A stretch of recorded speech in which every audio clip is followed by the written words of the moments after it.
have lost the strength of immunity power.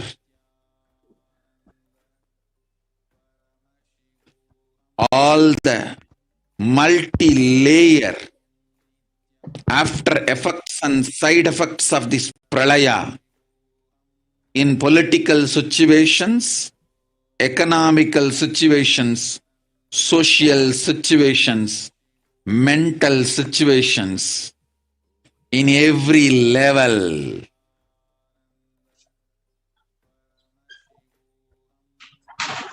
Cannot be described. Wait.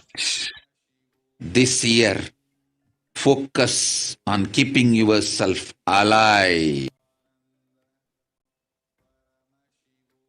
Yes. So we will just reiterate Devi's revelations on the 18th of June, 2021. Still, you are not realizing the power of my words when I say Corona is very much out there. With the support of decision makers, rulers, people who are supposed to protect all of you, due to their irresponsibility, it is there and getting more and more strengthened. It is becoming more and more stronger in multiple forms, and all other diseases which are waiting to attack human bodies, because Corona has made the immunity strength weak in human bodies. Human bodies have lost the strength of immunity power. All the multi-layer after effects and side effects of this pralaya in political situations, economic situations, social situations, mental situations, in every level cannot be described. Wait, this year, focus on keeping yourself alive. So today we will look into some of these revelations and understand exactly how they are manifesting in our world today. The first revelation that we will look at is how Corona has made the immunity strength weak in human bodies.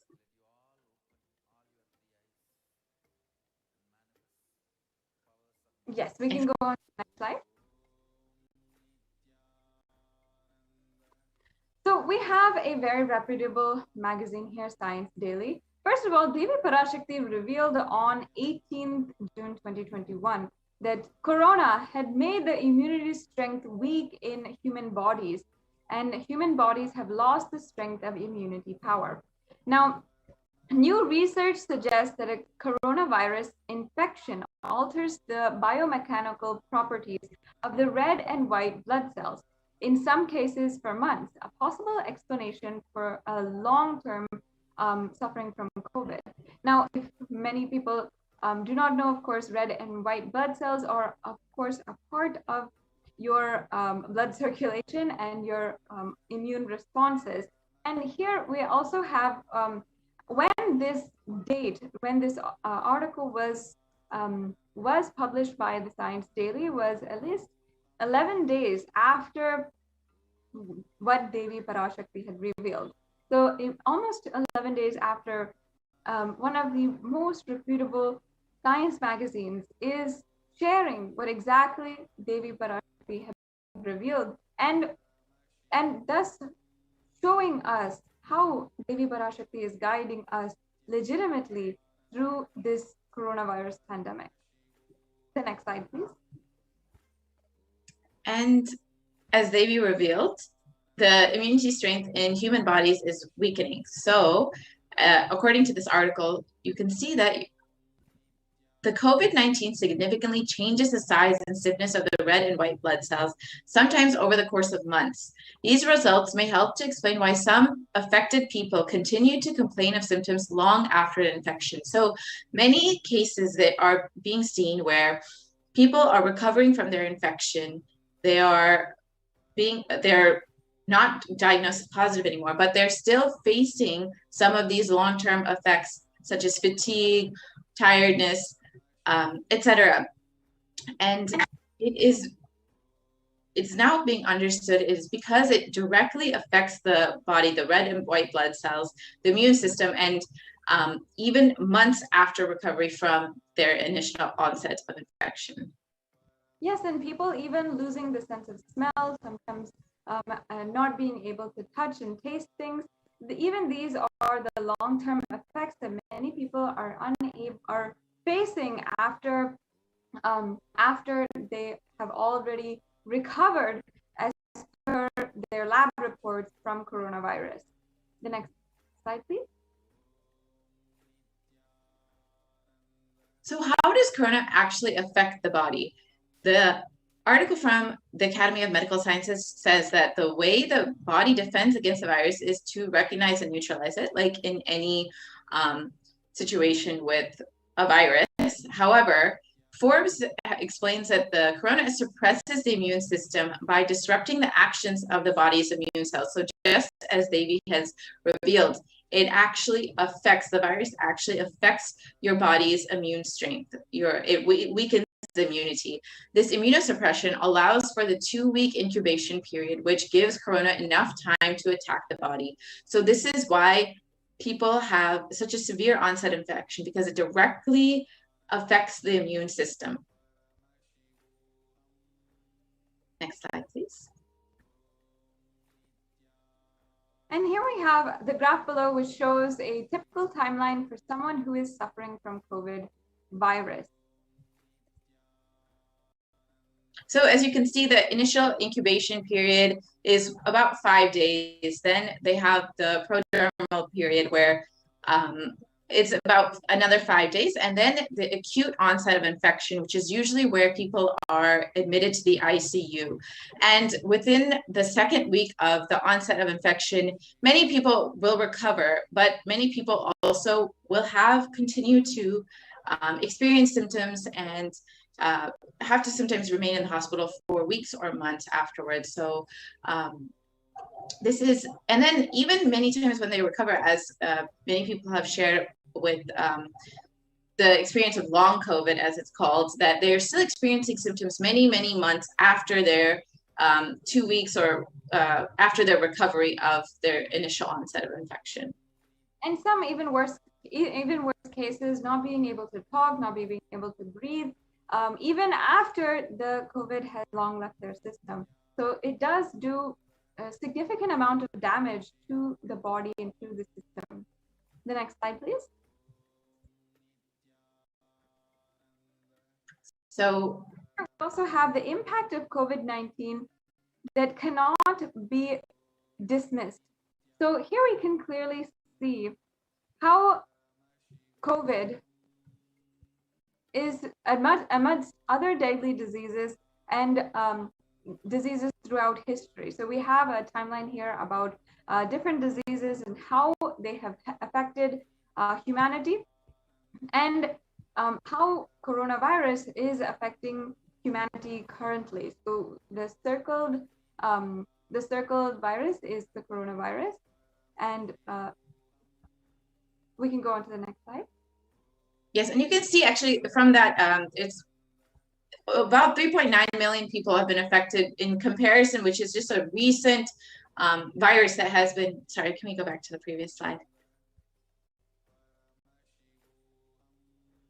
So about 3.9 million people have been affected by it, which is since 2019. However, from 1981, if you compare with HIV/AIDS, which has also been an epidemic, it's from 1981, there's been about 35 million people who have been affected by it. So as you can see, corona is quickly reaching those, the numbers of more severe, longer known diseases and viruses that have been around for a long time within just about 2 years of it being initially discovered. Next slide, please. And some of the long-term effects of corona on immunity are also recorded. So further studies done by the University of Oxford found that cells are profoundly impaired after recovering from COVID. And the British Science Society for Immunology has also claimed that the effects of COVID are far beyond respiratory health. It also affects our cardiovascular and renal systems, and which are extremely crucial systems in the body if you do not know. So of course, in examples, we are seeing how the after one has long been recovered from COVID, still compromised in their health. So exactly as Devi has revealed, that it directly affects the immune system and weakens the immunity of people. Now, having seen this and having understood this, we should also consider why we might be taking for granted Devi's words, or taking for granted words when she has continuously been saying, protect yourself and ensure that this year we focus on staying alive. When even the research is showing that we are suffering from long-term consequences and people are weaker, the immune system is weaker after you get COVID once. Here we can also see an excerpt on how the human body is affected after COVID-19. The name given to those suffering from COVID-like symptoms after the infection has passed and is called long COVID. And long COVID can affect the lungs, the cardiovascular system, the circulatory system, and it can also cause fatigue and inflammation. So the excerpt reads that exposure to the disease of COVID-19 causes symptoms in multiple organ systems across the body and is not limited to only the lungs and respiratory systems, as was originally thought.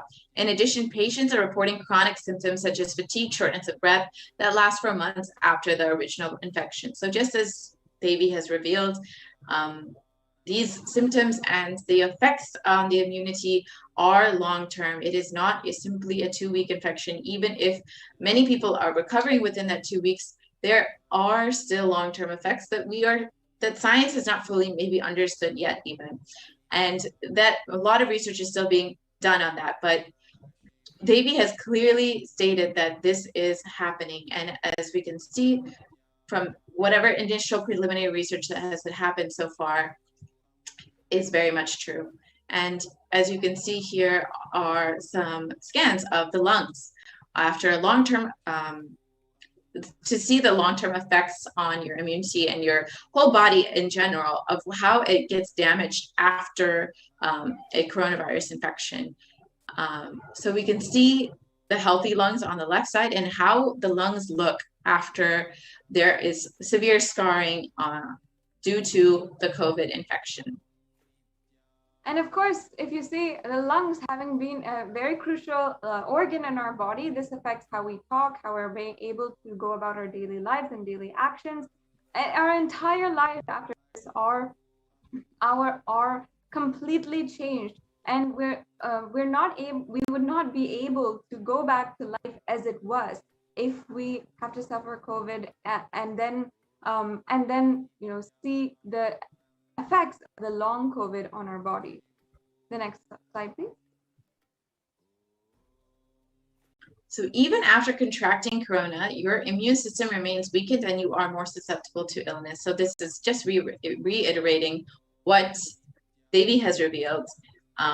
The symptoms can last weeks or months after first being infected with the virus, even if you are not necessarily hospitalized or you are not suffering from a severe infection. Even if your infection is mild, you may or may not see symptoms continuing for months. Many people are experiencing these symptoms continuing for months after their recovery. And it has effects on multiple organs and is not just limited to the heart and the lungs and kidneys, but even affects the skin and brain function, and as Devi has revealed, the immune system as well.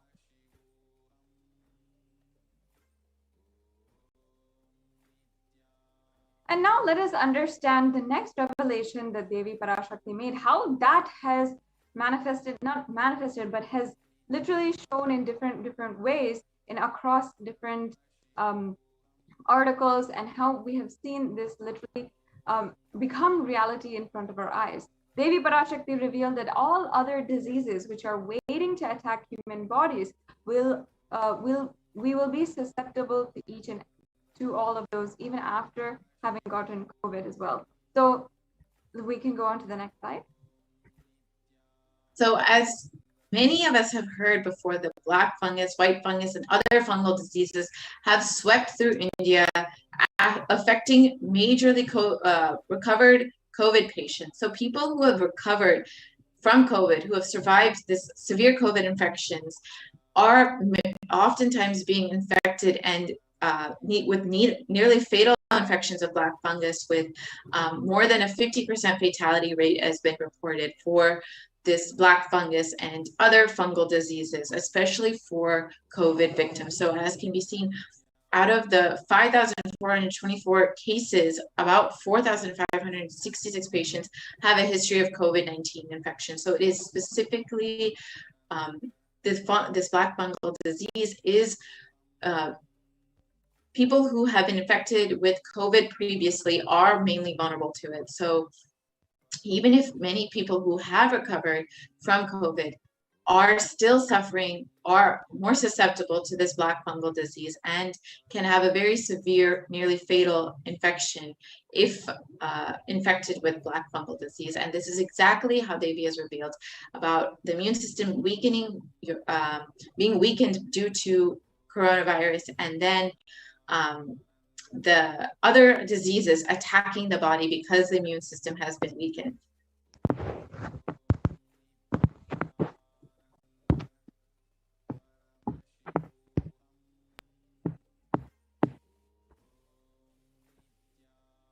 Yes, let's go on to the next slide. And also the black fungus, white fungus, and other fungal diseases have swept through India, and even after affecting the recovering and recovered COVID patients. As you can see here, many people who have recovered from COVID virus and are being treated for black fungus. The next slide, please. And then now we will understand the last revelation that Devi has made in this clip.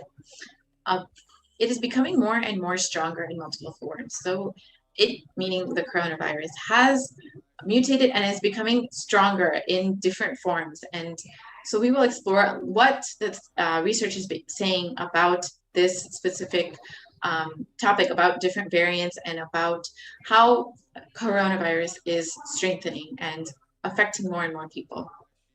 Slide, please. So other variants of coronavirus have been recently discovered. As many people know, there have been the UK variant and the South African variant, and recently also the Delta variant coming out of India, which has been threatening the country with another severe wave known as the Delta variant, which is known to be much more strong than other variants, especially the initial variant coming out of China. This variant is much, much stronger and can cause severe damage to the population of India. Next. And we can see here other variants of coronavirus also have been recently discovered, as Purnapriya was describing. And we have the specific variants. So in Kent, UK, we have the scientific name B117, B.1.17, and that is the alpha variant. In South Africa, B.1.351, which is the beta variant, the Brazil variant, which is the P.1, the gamma variant, and in India, B.1.617.2, or the Delta variant, which Purnapriya was describing. So viruses generally mutate, but in the case of COVID, we've seen them become more dominant. And the table shows us the variants that have swept the world. The next slide, please. And these actually were announced and recognized by the World Health Organization. So the dangers of these variants was further highlighted when the World Health Organization categorized the Delta variant as the most highly transmissible variant of COVID.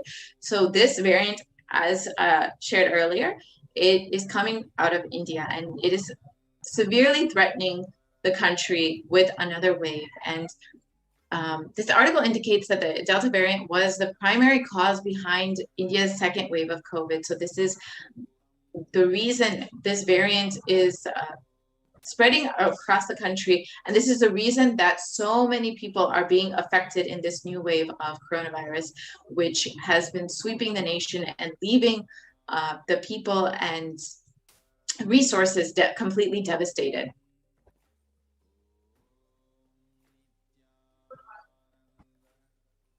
So this small infographic of the 4 variants that are currently circulating, and we can also see how many countries have been affected by that particular variant. So going through, we have Alpha variant from the United Kingdom, which emerged in September 2020, and it was reported in 173 countries. The Beta variant, which is from South Africa, which was first come in May 2020, reported in 122 countries, and the Gamma variant, which was in 74 countries from November 2020, and it was from Brazil, and the Delta variant, which came out of India from October 2020, which is reported in 104 countries. So go ahead. Yes, other variants of corona have also been recently discovered. More than 4,500 sequences of the variant have been detected in about 60 countries. This is about, and studies suggest it is around 60% more transmittable than the Alpha variant, which is more contagious than the original strand that emerged in China. And secondary attack rates have been known to be between 51% to 67% higher than that of the Alpha variant. So we also have one more revelation from Devi Parashakti on the 14th of April, 2021, which is also about coronavirus. So we will just watch that.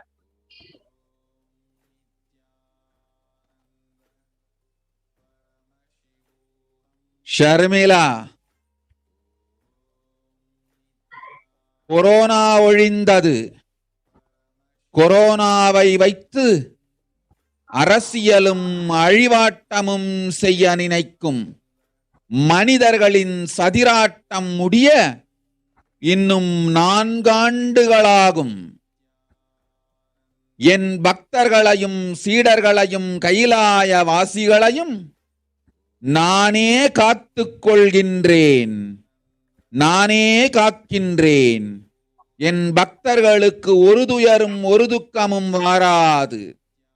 ஆனால் உலகின் இந்த கொரோனாவின் சதியாட்டம் முடிய 4 ஆண்டுகள் ஆகும்.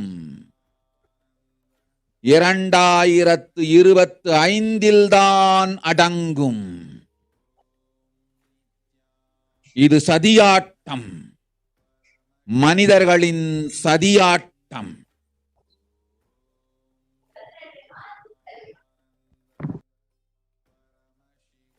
So the translation of Devi's revelation is that Corona is destroyed, but it will take 4 years for the political conspiracies done by humans to end. I will protect my devotees, disciples, and Kailasavasis. No suffering will come for my devotees, but it will take 4 years for the conspiracy of Corona to end. It will come to an end only in 2025. It is a conspiracy, human conspiracy. Next slide, please. So, as predicted by Devi, this coronavirus is not predicted, as revealed by Devi, the coronavirus is not going to end anytime soon. It will continue to affect the human population until 2025. And as per Devi's revelations, we can see that in this article that even well into October and November of 2021, it is expected that India will be suffering from another wave of COVID, and many other variants are fastly approaching, which can affect the country and create another 3rd wave of coronavirus effect, and continuing to prolong this pandemic that we've all been suffering and waiting for the end to come. But it is, as revealed by Devi, it's going to continue for some time.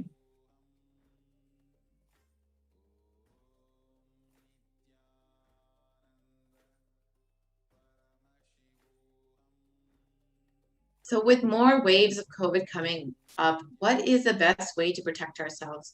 Who has a solution, and how do we protect ourselves in this dangerous time with so many variants and diseases affecting the world?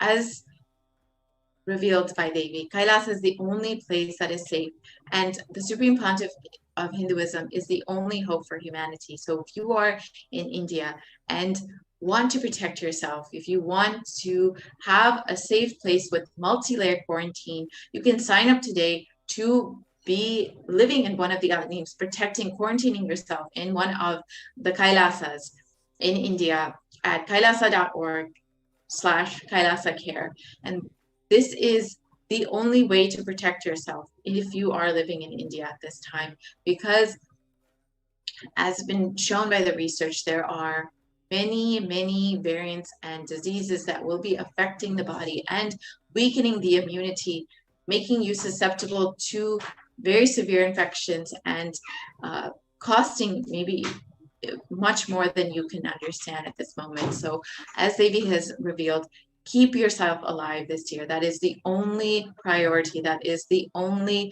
success that you can have this year, is keeping yourself alive. So we'll be right back after a short break.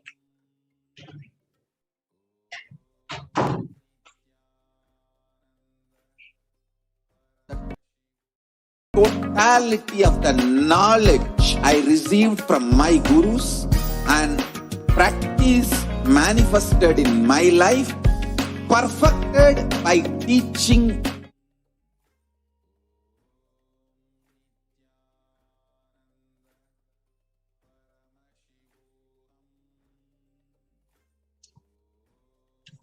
So welcome back, dear viewers. As Devi has revealed, there are many reasons that you may not be safe in your own home if you're living in India at this moment. So there are Swamiji and the Supreme Pontiff of Hinduism and Devi have revealed that the only way to protect yourself this year is through multi-layer quarantine. And the only place in India that is providing such an ambiance and such a protective environment is Adi Kailashas up in Upita and Kailasas all over India. So if you want to protect yourself with this multi-layer quarantine, immediately register yourself to go and quarantine in one of these Kailasas in India, where you can experience not only protection and multi-layer quarantine from this COVID pandemic, but experience a beautiful enlightenment lifestyle provided by the Supreme Pontiff of Hinduism during this time with so much of insecurity and instability in this world. You will have a completely different experience with living in Adi Kailash and the other Kailasas in India, where you can experience so many beautiful aspects of the enlightenment lifestyle, such as yoga, puja, experiencing the connection with deities, experiencing the family ecosystem environment that the Kailasas provide, to be able to walk freely in this pandemic time where most people are locked up in their homes. Many Kailasas have several acres of land. Adi Kailash specifically has over 50 acres of land where you will be able to roam freely. And so many people are being affected during this time, and only Swamiji, the Supreme Pontiff of Hinduism, is the only one providing solutions for these people, not only for the people who want to protect themselves in quarantine, but even for the souls who have lost their life to the coronavirus and any other devastation during this time period, during this pralaya. The Supreme Pontiff of Hinduism is directly liberating these souls.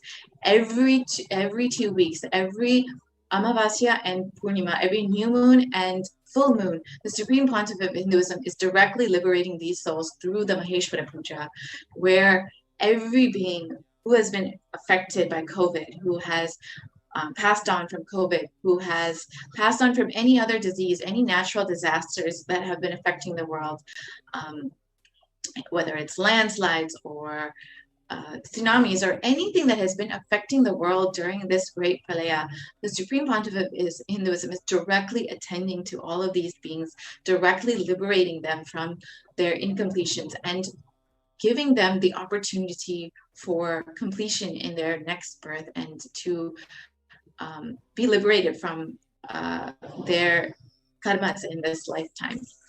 And as we enter into the Maheshwara Puja today, I request all of you to consider how you also can experience this service that the Supreme Pontiffate of Hinduism is providing to humanity through the Maheshwara Puja. If you are someone who is either wanting for yourself to be liberated after leaving the body, or are concerned for your family members who have left the body during this pralaya, or even before, your ancestors, your friends, your pets even, who have lost their lives either during this pralaya or even before, you can consider signing up for Maheshwara Puja. And you can visit kailasa.org and sign up for the Maheshwara Puja today, where the Supreme Pontiff of Hinduism will be directly accepting the pinda for liberating the souls, where the sannyasis, the brahmacharis and brahmacharinis and sannyasis of the Nityananda order will be sitting for the Maheshwara Puja to help to liberate, for the Supreme Pontiff of Hinduism to liberate these souls and perform the Maheshwara Puja for all the souls suffering during this pralaya who are looking for liberation and completion. And as the Supreme Pontiff of Hinduism has said, he is not against death. There's nothing wrong with death, but do not die in a cheap way. During this time, this pralaya is not the time to die. Now is not the time to leave the body because of the collective negativity that has been consuming the humanity. If you leave the body now, it is will be not the right time to leave the body. But if your loved ones have left the body, the only solace for you is to be able to offer this Maheshwara Puja at the feet of the Avatar, who will directly liberate these souls. Now we will be entering into the introduction to the Maheshwara Puja after a short break. Thank you, Nityananda.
cultures, time zones, backgrounds, genders, nationality, race, from every creed.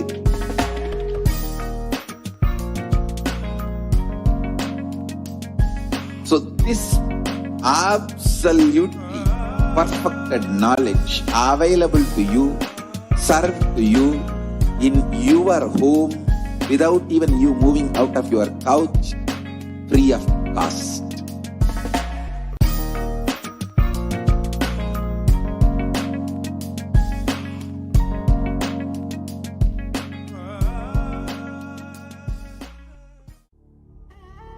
What I mean by the word e-Kailasa, listen intensely.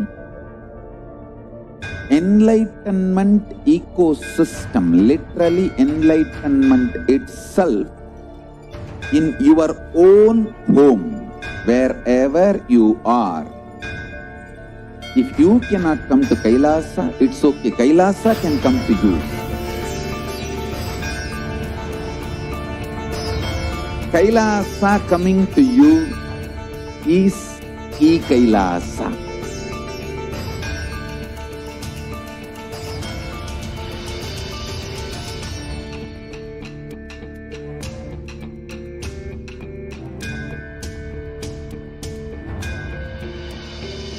I will revive Hinduism. I am a Hindu revivalist, not by any revolution, but by evolution.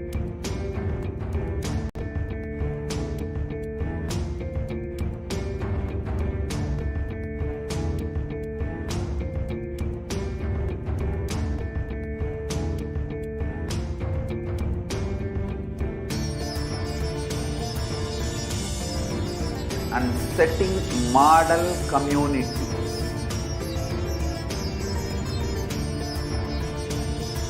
Kailasas, enlightenment ecosystems, Sarvanya Pitas all over the world.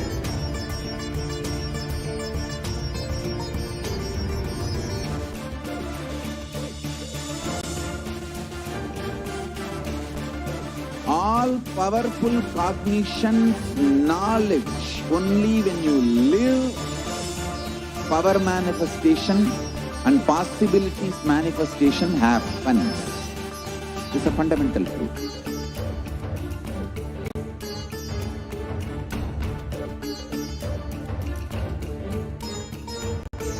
Hinduism cannot live exclusively as one sampradaya. No. All sampradayas of Hinduism is an ecosystem.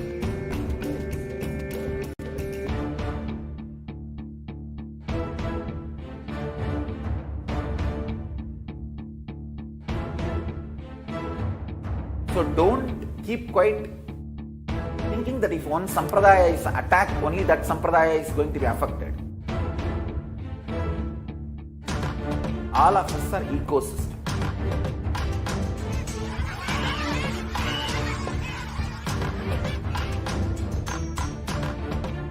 I invite Nityananda Paramashivoham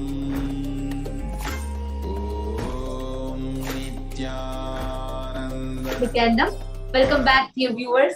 And so far, all of us have been learning and having an amazing journey into the Parashakti, preparing for the Parashakti Akashic, and especially today being Maheshwara Puja, where the Supreme Pontiff is himself going to come to receive the Pinda Darpana and liberate thousands of souls that are yearning for a liberation just by the grace of an avatar. Now, in this segment, the segment that we are going to be having now is a very, very beautiful and a very important segment as well. Because learning about Parashakti, seeing how her revelations have manifested as reality, and learning about who is Devi Parashakti and the Shaktis that we can manifest, so many things. Ultimately, what is important is being able to connect to Devi Parashakti, the cosmic mother, and being able to relate with her. It's only through that we can receive the best of experience of the whole Akashic readings. in this segment, let's see how you can connect to Devi Parashakti and to manifest the best of what Devi is. Yes. So in this segment, we will be seeing offering as one of the most powerful ways to connect to Devi Parashakti. Because end of the day, whatever you are, only when you are expressing that in some form, you'll experience, you'll strengthen, deepen the connection more and more. The further slides, please.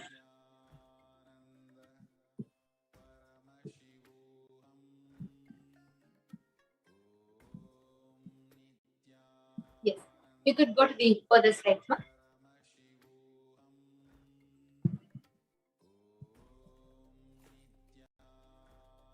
Yes. Now, what is the significance of offering? Offering is a giving of divine gift of pure love, devotion, and oneness, and it consists of two parts. There's one of giving and another of accepting. Only when the divine accepts what one offers, the offering becomes complete.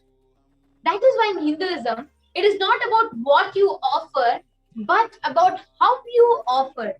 That's why if you see, even offering of one bilva leaf out of devotion is given way more reverence than offering tons and tons of riches and wealth. Offering is not made out of fear nor out of greed. When in avatar lands, the offerings are purely a part of the grand Leela played out for the only purpose of enlightenment, where the person who offers experiences the highest phase of gratitude and exhibits that gratitude through the offering to awaken himself in the more in the space of oneness. The further slides, please.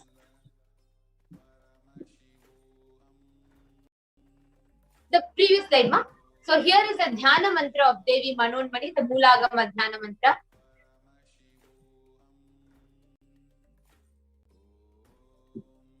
The previous slide, ma.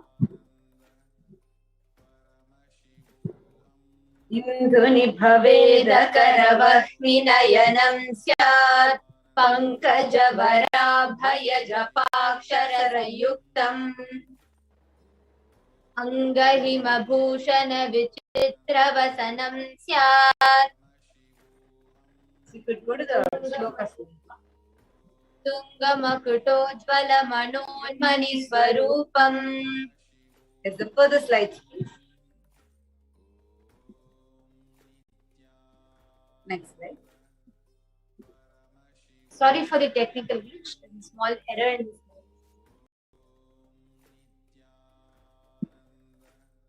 Next one. Yes. Indhuni bhaveda karavahni nayanam syat pankajavara bhayajapakshara yuktam angahima bhushana vichitra vasanam syat tungamakutojvala manonmani swarupam.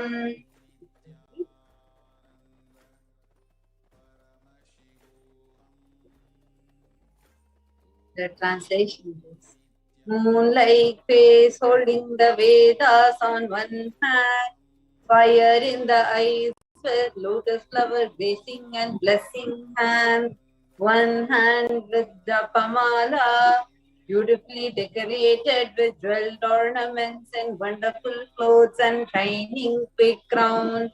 Her name is Manonmani. There's also one more Shastra Pramana that we have. Dhyaye devim trinetran shashini bhavadanam vedahastam dadhanam divyaira bharan savye padmam varadam apare chabhayam chakshamalam divyaira bharanai vichitra vasanam. Go to the next slide. The same slide it could be. Next slide, please.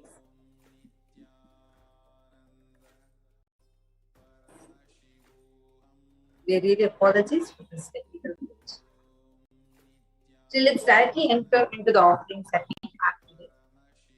the first offering that we are having is the offering of e-hundi, where any amount that you want to offer, you can offer at the lotus of Parashakti Akashic. And actually in Sanatana Hindu Dharma, even as a small child, your parents teach you to make a dollar or two, a penny or two, a cent, something. You always are taught to offer something, whether you fall at the feet of elders, and then the elders give you something, they give you fruits or something. So that is how we are brought, because by our very lifestyle, we are taught to express gratitude. And we are always taught that the space of gratitude makes us receive more and more.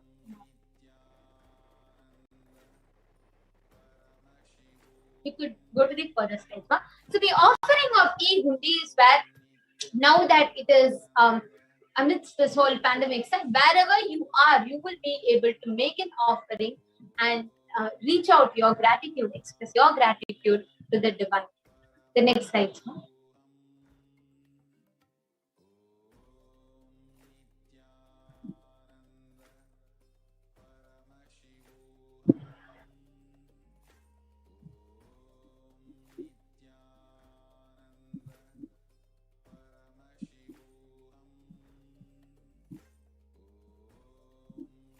Here, there's a beautiful verse from Lalita Sahasranama. Bhakti Priya Bhakti Gamya Bhakti Vasya Bhayapaha Shambhavi Sharadharadya Sharvani Sharmadakini. Devi is fond of true devotion and is realized through true devotion. She can be won over through true devotion. She removes all fear. It's a very beautiful verse which says how Devi, Parashakti, anything that is done out of true devotion, even if it is just offering of 1 paise, she removes the greatest of fears just because she is fond of the people who out of true devotion express their gratitude, love for Devi. The next slide.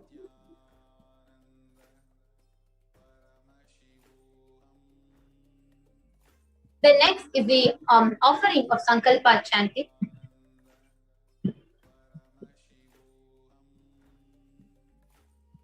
The Sankalpa chanting is where you take the conscious resolution. Let's say you may have different things, like you may want to gain wealth, you may want to earn more good position, relationships. Any Sankalpa that you take, manifesting that as a reality in your life happens. So anything, normally any decision you take, any resolution you take, when you take a resolution in front of the deity, and when you take a resolution in front of the avatar, it becomes a conscious resolution, the Sankalpa.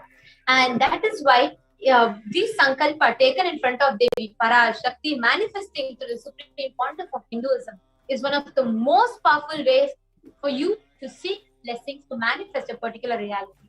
Next slide now. So this is the Sankalpa chanting.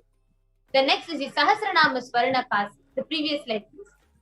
The Sahasranama Swarna Kasi. Nama Parayana Preeta, the one who loves to be celebrated with all her dimensions, literally any dimensions of Parashakti that you want to celebrate. You can celebrate by offering this Sahasranama Kasi. Sahasranama Swarna Kasi, where each bullet point is inscribed with a dimension of Parashakti. The next slide, please. The next is Mukta Angati.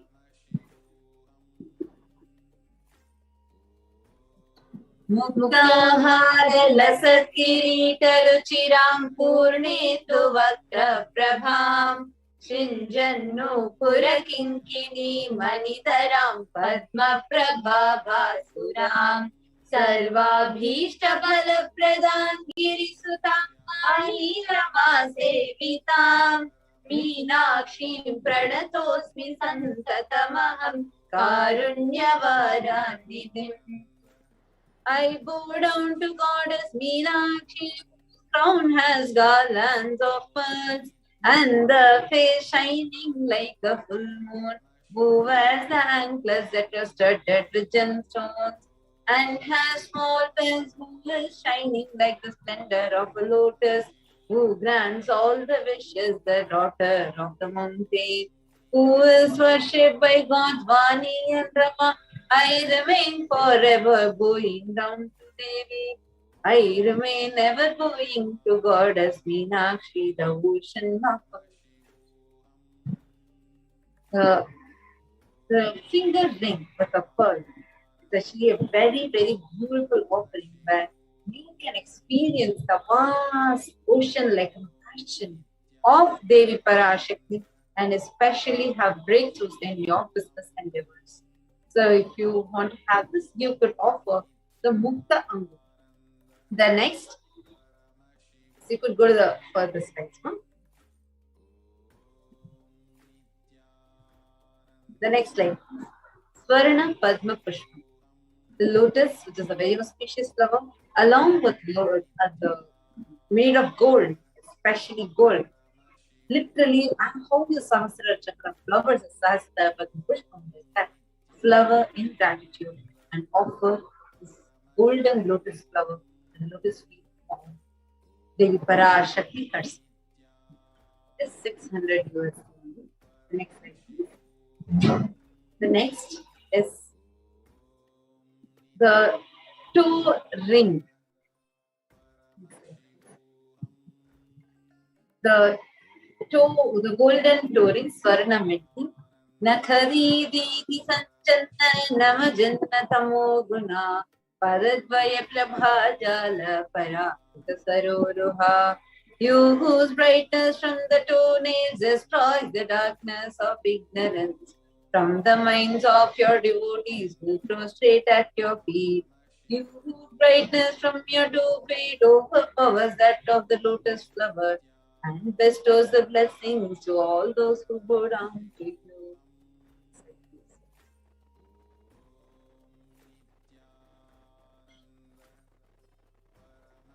Actually, any problem with your relationships you have, you can make this offering. This will bestow an auspicious breakthrough, an auspicious blessing, auspiciousness manifesting in your relationships. So adore the lotus feet of the cosmic mother with the golden toe and have a breakthrough in your relationships. The next slide, please. The next offering that we have is Swarna Mantika. Devi Parashakti is described as Sudha Surabhivarshini. She who makes a nectar flow in all her nerves from the Sahasrara. The Mantika, this the hairline jewelry, is literally a representation of how when Sahasrara Chakra flowers, the nectar that is just poured into every nerve of ours. This is just a representation of offer this the gold as a gold mantika, the Swarna mantika to Devi Parashakti.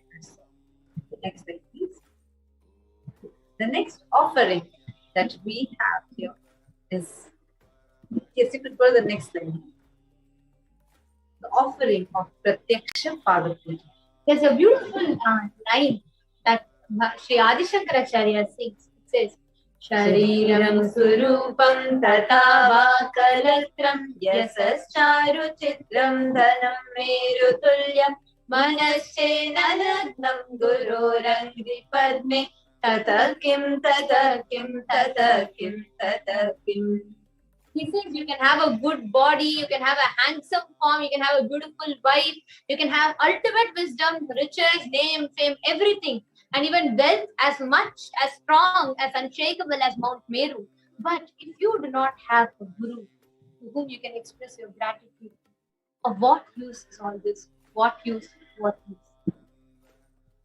In Sanatana Hindu Dharma, guru is given utmost importance. And what in the relationship of a guru is given utmost importance is worshipping the Lord. There's a very beautiful verse which says, Ananta samsara samudra para naukari kavyam guru bhakti kavyam. Means just by the only thing that will take you beyond the samsara sagara, like all the ocean of bondages, everything, suffering, just the guru paduka, just your guru bhakti and worshipping of the lotus feet of the Guru. Pratyaksha Pada Puja is one of the most powerful way. Just sitting at the feet of the Guru, you can experience, offer your gratitude. The next slide.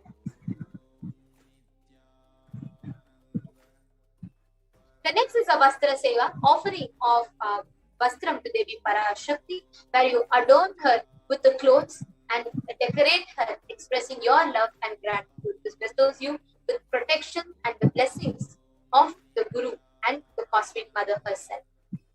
Next slide. We will now take you all through a summary of all the offerings that we've seen so far.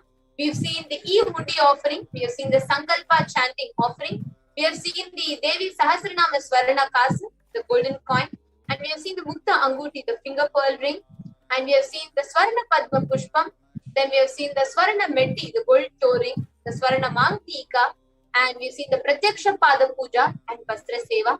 So for each and every one of you who want to offer this, we will now take you all through the registration links and how you can make these offerings. So here tiny.cc/Devi offerings is a link through which you can go ahead and instantly register and make an offering. You can go to the next slide, ma'am.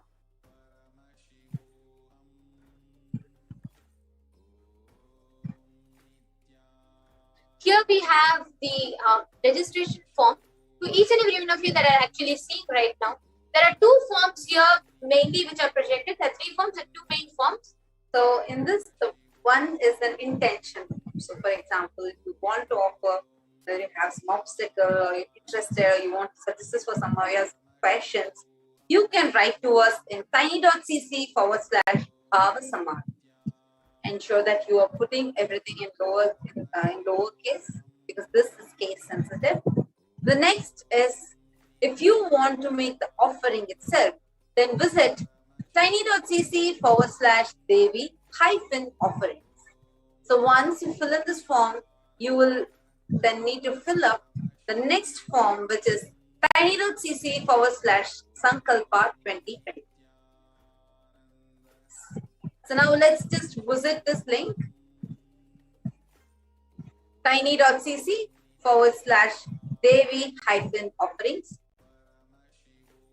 Yes, you could actually type the link on tiny.cc/Devi-offerings. So now let's go through that, how we are going to be going through it step by step now. So I request all of you, you can just see here in the screen which is in front of you. So once you open, I request So once you open this link, you will be led to this page which will say the different offerings. You could go, just scroll down and you will see it appear on top where it is called as like right towards the right side. You will see Save Us and there's an option called Choose an Option. Then you can click that and you'll see a drop down list with all the Sevas. Yes, you can click that one. You'll see a list of Sevas. Now let's say you choose Pratyaksha Pada Puja. So you can just click on one of the offerings. Any one offering you can just click. So now you will see the rate coming and you'll see a box with the number 1. So actually that's the box where you can click how many you want to offer. Like you want to offer and one other family wants to offer, so you're paying for both. So you can just put the number 2 over there. And then you can click the button Add to Cart. So once you click Add to Cart, it will lead you to the next part where you will be, yes, you can scroll down now. And you will see the total amount. Then you have to click the button called Proceed to Check Out. And then once you click that button, it will lead you to this billing details page. So make sure you fill up everything, all the requirements. If you could scroll down. And ensure your what all the payment options, and ensure you're also ticking all the check boxes down. Yes, you can scroll more down now. Yes. So make sure you click the checkbox. And you can go ahead and place your order. So this ensures that you're registering yourself for the seva. And yes, thank you so much. Now each and every one of you that are watching this, each of you can go ahead and once you've filled this, please make sure you also fill tiny.cc/Sankalpa 2021. And it's only with that you are confirming your registration for the event, for the offering. So please make sure that you are making an offering, you're registering for the offering by filling this form. Yes. We actually request the... You could stop the screen share now. Thank you so much. And now with this, we are going to be moving to the next segment after a short break.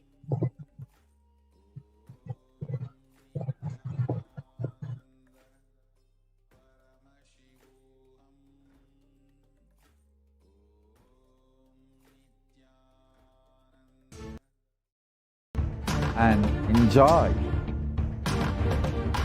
Hinduism by the principle of Dharmo Rakshati Rakshitaha. When you protect Dharma, Dharma protects you. We will make the whole planet flourish spiritually. The spiritual prosperity will happen to the whole planet. We all have to coexist together.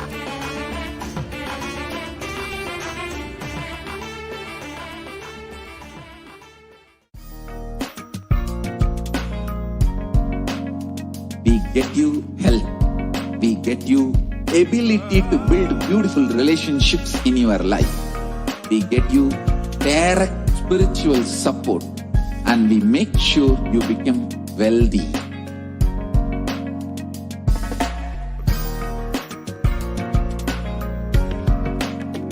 We won't stop giving you just good life. We will literally not stop till you live enlightened life. Manifesting the state of Paramashiva, space of Paramashiva, powers of Paramashiva, being of Paramashiva.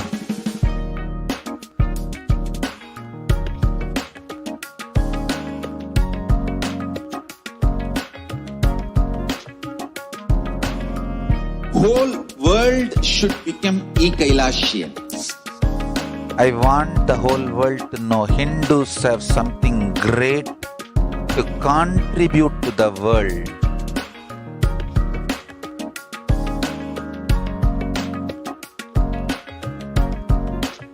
We have something great to contribute to the world. Let us do that.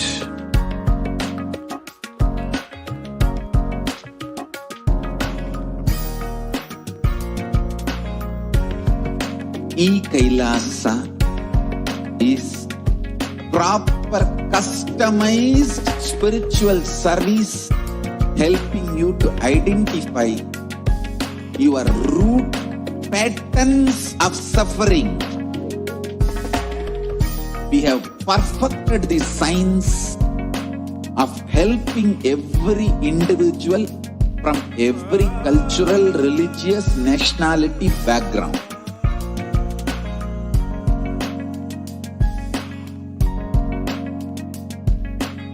You will have lowest reactionary assumptions, highest awakened response, alive response for life continuously.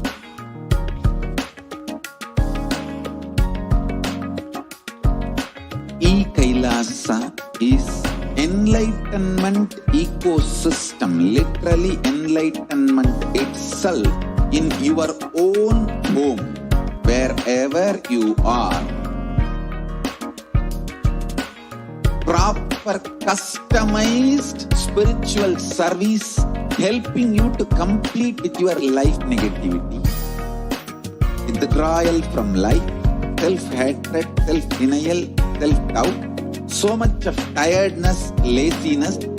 We can support you aligning your diet, your attitude, your aptitude your understanding about life, we can help you with everything.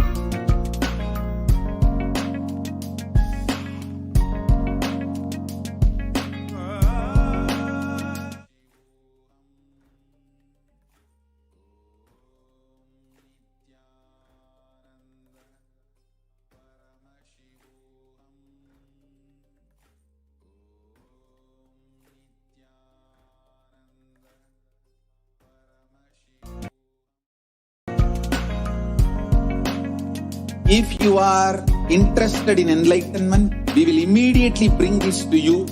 If you are not interested, we will explain the whole science, inspire you and make you interested in enlightenment time.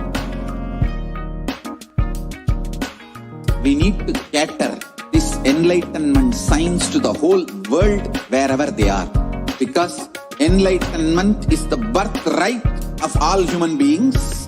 Kailasa is responsible to provide that to all human beings.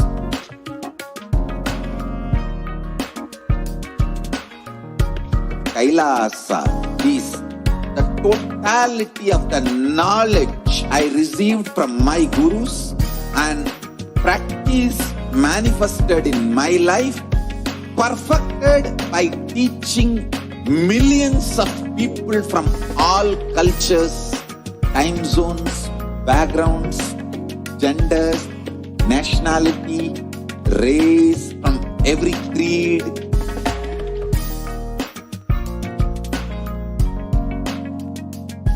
So this absolutely perfected knowledge available to you, served to you in your home, without even you moving out of your couch, free of cost.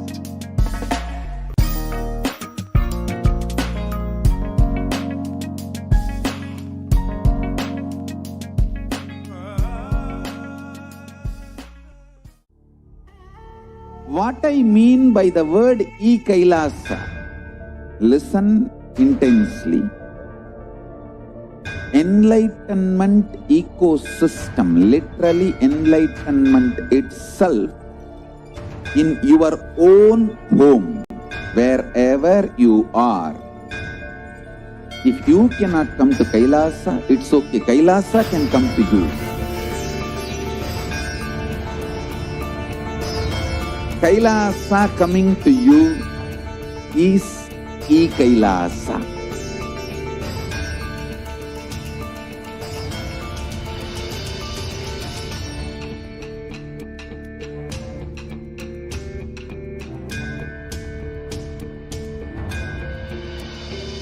I will revive Hinduism. I am a Hindu revivalist, not by any revolution, but by evolution.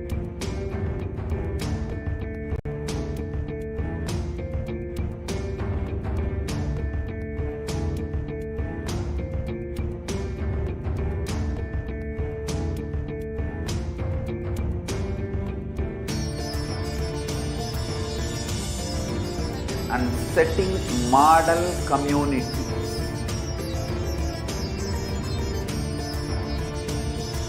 Kailasas, enlightenment ecosystems, Sarvanya Pitas all over the world.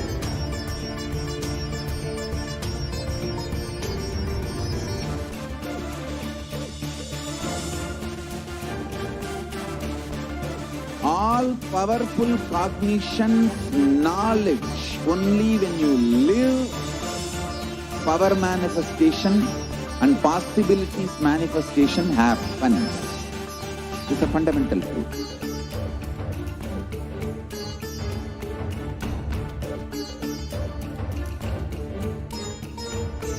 Hinduism cannot live exclusively as one sampradaya. No. All sampradayas of Hinduism is an ecosystem.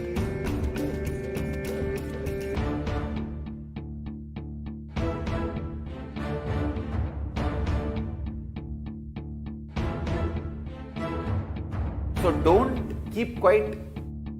Think thinking that if one sampradaya is attacked, only that sampradaya is going to be affected. All of us are ecosystem.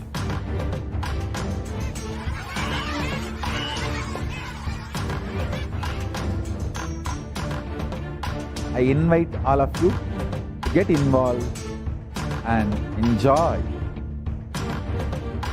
Hinduism by the principle of Dharmo Rakshati Rakshitaha. When you protect Dharma, Dharma protects you. We will make the whole planet Earth flourish spiritually. The spiritual prosperity will happen to the whole planet Earth. We all have to coexist together.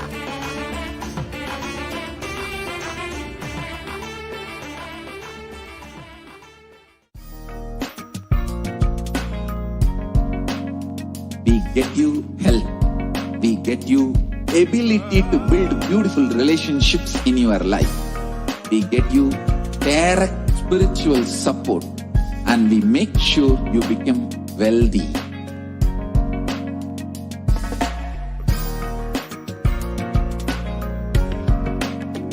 We won't stop giving you just good life. We will literally not stop till you live enlightened life. Manifesting the state of Paramashiva, space of Paramashiva, powers of Paramashiva, being of Paramashiva.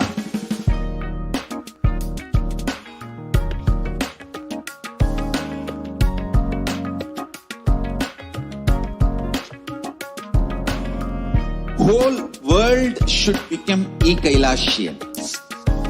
I want the whole world to know Hindus have something great to contribute to the world.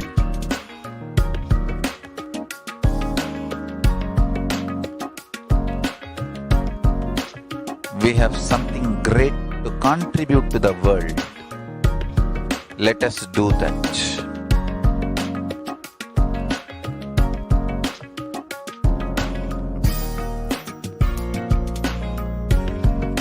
E-Kailasa is proper customized spiritual service helping you to identify your root patterns of suffering. We have perfected the science of helping every individual from every cultural, religious, nationality background.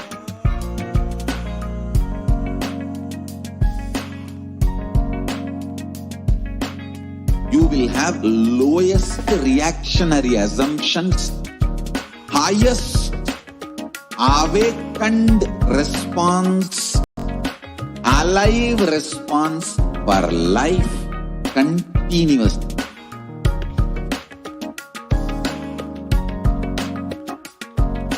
E-Kailasa is enlightenment ecosystem, literally enlightenment itself in your own home, wherever you are. Proper customized spiritual service helping you to complete with your life negativity, withdrawal from life, self-hatred, self-denial, self-doubt, so much of tiredness, laziness. We can support you aligning your diet, your attitude, your aptitude, your understanding about life. We can help you with everything.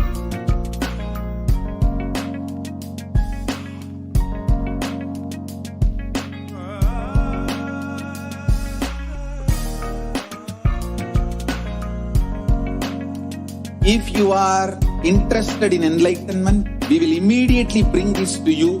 If you are not interested, we will explain the whole science, inspire you and make you interested in enlightenment science. We need to cater this enlightenment science to the whole world wherever they are, because enlightenment is the birthright of all human beings. Kailasa is responsible to provide that all human beings.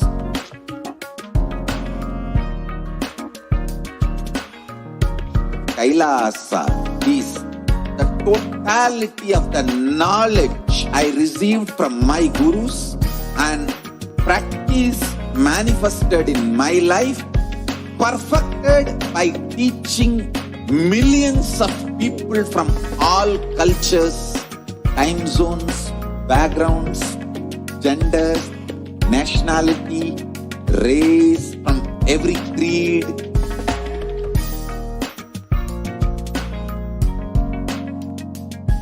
So this absolutely perfected knowledge available to you, served to you in your home without even you moving out of your couch, free of cost.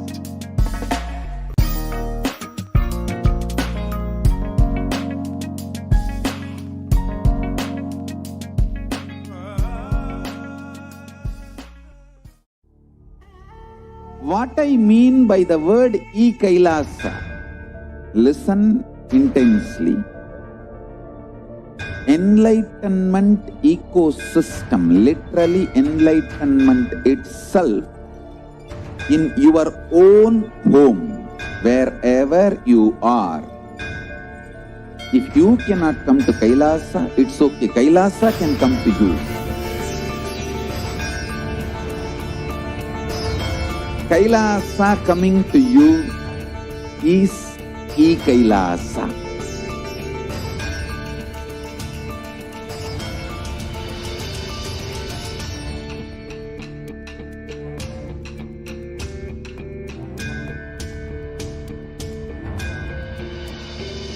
I will revive Hinduism. I am a Hindu revivalist, not by any revolution, but by evolution.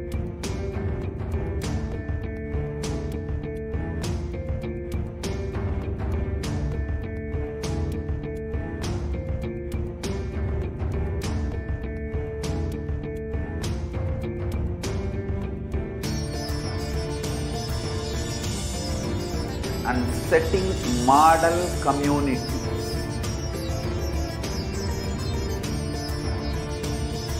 Kailasas, enlightenment ecosystems, Sarvanya Pitas all over the world.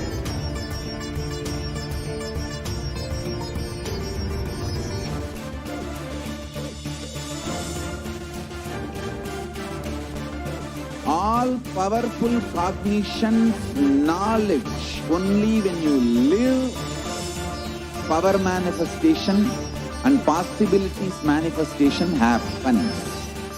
This is a fundamental truth.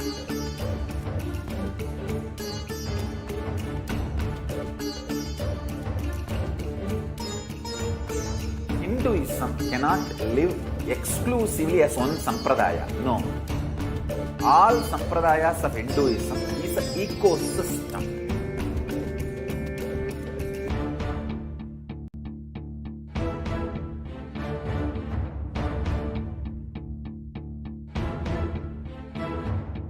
So don't keep quiet thinking that if one sampradaya is attacked, only that sampradaya is going to be affected. All of us are ecosystem.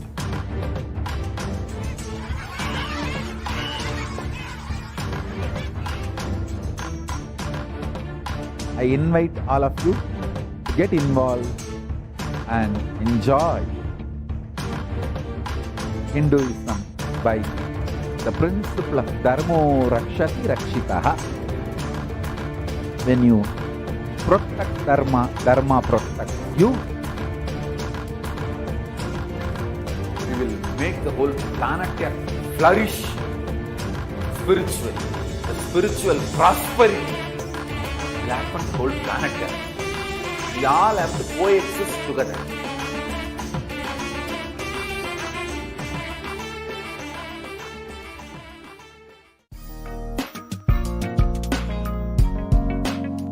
We get you health. We get you ability to build beautiful relationships in your life. We get you direct spiritual support and we make sure you become wealthy.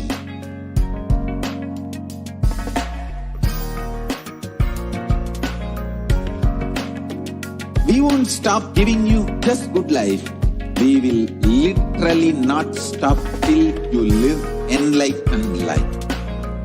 Manifesting the state of Paramashiva, space of Paramashiva, powers of Paramashiva, being of Paramashiva.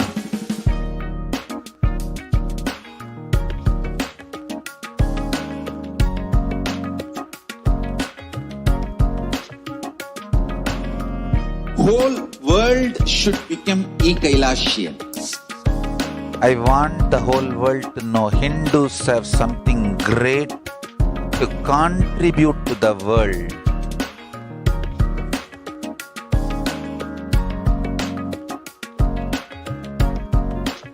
We have something great to contribute to the world. Let us do that.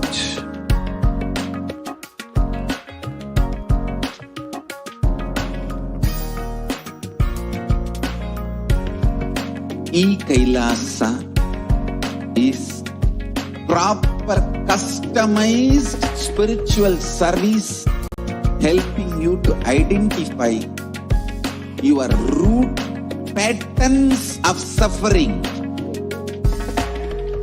We have perfected the science of helping every individual from every cultural, religious, nationality background.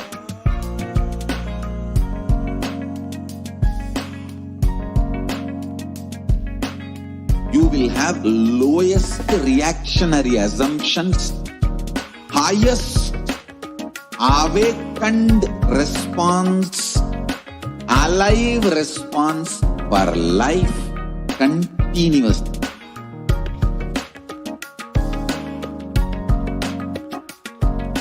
E-Kailasa is enlightenment ecosystem, literally enlightenment itself in your own home, wherever you are. Proper customized spiritual service helping you to complete with your life negativity. Withdrawal from life, self-hatred, self-denial, self-doubt, so much of tiredness, laziness, we can support you aligning your diet, your attitude, your aptitude, your understanding about life. We can help you with everything.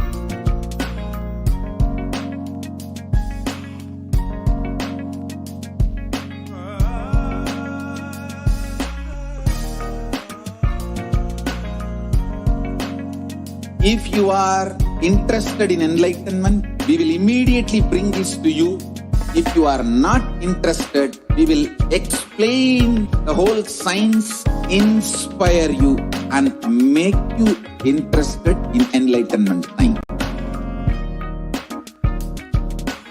We need to cater this enlightenment science to the whole world wherever they are, because enlightenment is the birthright of all human beings.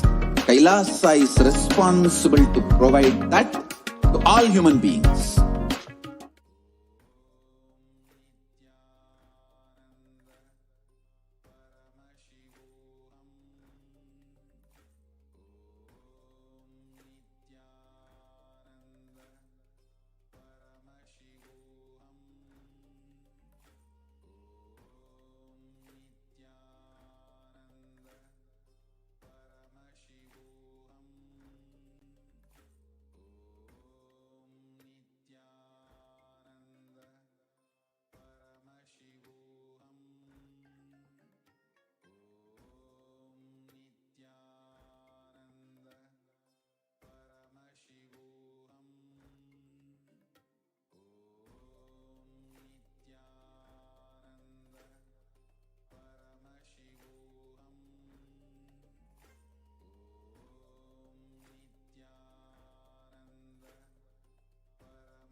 Nityanandam. Today, on the auspicious day of the Ashada Amavasya and a special nakshatra, Tiruvattira nakshatra, we're going to offer the Maheshwara Puja to the Supreme Pontiff of Hinduism, Jagadguru Mahasannidhanam, His Divine Holiness, Bhagavan Nityananda Paramashiva. Let's pray for liberation for departed souls and our beloved ones, and bring completion in each one of us, with us and the departed souls. With a deep gratitude, with the Supreme Pontiff of Hinduism, Jagadguru Mahasannidhanam, His Divine Holiness Bhagavan Nityananda Paramashivam, let's understand the context of the Maheshwara Puja.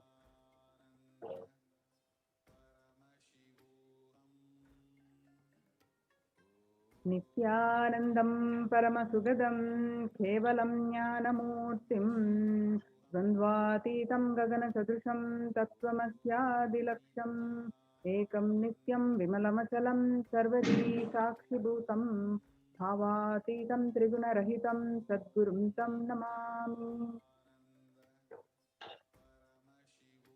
Nityanandam.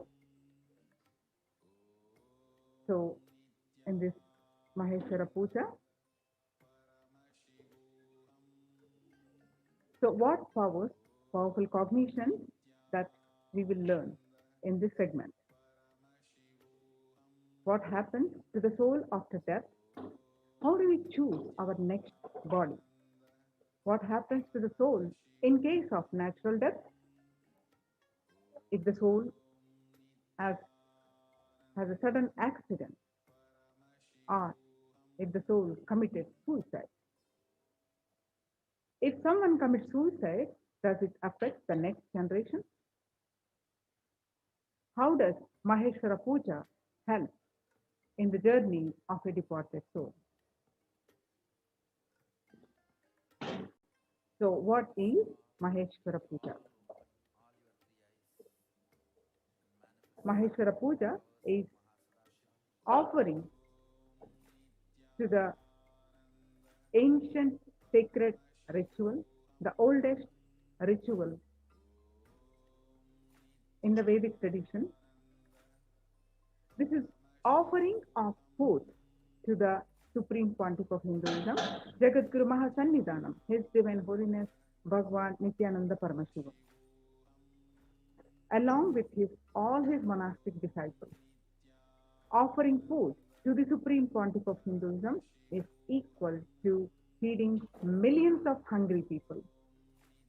This is offered to liberate the departed soul and let them rest in peace, and giving the greatest gift on the planet Earth, that is giving the enlightenment itself to their soul. Regardless of the number of births the soul would have taken, regardless of the soul, while embodied, having been initiated by the master or not, in his lifetime, the master can intervene and make his presence available in the departed soul's life and lead it to enlightenment. This is possible only through Maheshwara Puja. The Supreme Pontiff of Hinduism, Jagadguru Mahasannidhanam, His Divine Holiness Bhagavan Nityananda Paramashivam says, the best place on the planet Earth to give Pinda Tarpana. Pinda Tarpana is also called Shraddha, is in the remembrance of the departed soul. Every year, the inheritors, the sons, grandsons, offer to the departed soul the food called Pinda Tarpana. It's a ritual that every Hindu follows, gives to their departed one.